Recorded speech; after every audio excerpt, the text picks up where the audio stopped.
নমস্কাৰ ছাৰ বাইদেউসকল। চৰকাৰী কৰ্মচাৰী আৰু পেঞ্চনাৰসকলৰ বাবে দুটা অত্যন্ত সুখবৰ প্ৰকাশ পাইছে।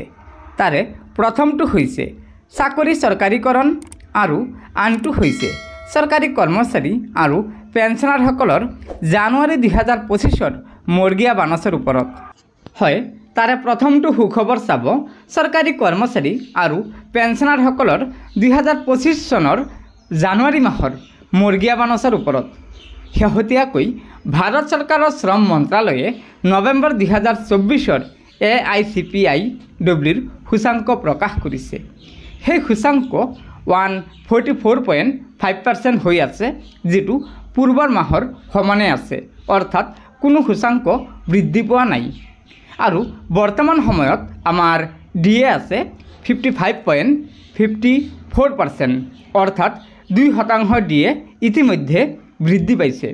আৰু যদি ডিচেম্বৰ 2024ৰ সূচাংক 1% নাইবা 2% বৃদ্ধি পায়, তথাপিতো চৰকাৰী কৰ্মচাৰী আৰু পেঞ্চনাৰসকলে পাবলগীয়া জানুৱাৰী 2025ৰ মৰ্গীয়া বানচ হ'ব 56%, অৰ্থাৎ 3%হে দিয়াৰ বৃদ্ধি পাব।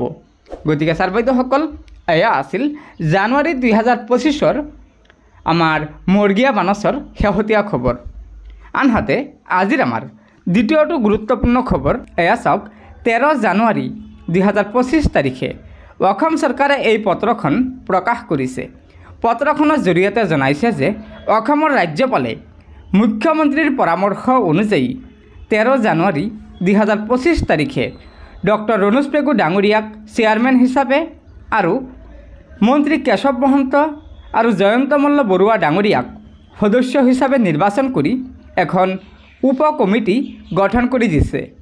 আৰু এই কমিটিখনে 2006 চনৰ পূৰ্বে স্থাপিত হোৱা বিদ্যালয়সমূহ প্ৰাদেশিকৰণ নোহোৱাৰ কাৰণসমূহ চালিজাৰি চাই অহা 25 ফেব্ৰুৱাৰীৰ ভিতৰত সেই কমিটিখনে প্ৰতিবেদন দাখিল কৰিব আৰু কমিটিৰ প্ৰতিবেদনৰ ভিত্তিত ৰাজ্য চৰকাৰে চাকৰি চৰকাৰীকৰণৰ ওপৰত ফেব্ৰুৱাৰী মাহৰ বাজেটত সিদ্ধান্ত গ্ৰহণ কৰিব।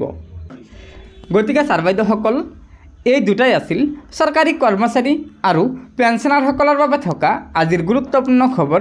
আশা কৰিছোঁ লগৰ বন্ধুবৰ্গক এই ভিডিঅ'টো শ্বেয়াৰ কৰি আজিৰ এই গুৰুত্বপূৰ্ণ খবৰ দুটা জনাই দিব আৰু নতুনকৈ অহা ছাৰ বাইদেউসকলক অনুগ্ৰহ কৰি আমাৰ এই চেনেলটো ছাবস্ক্ৰাইব কৰি ল'ব।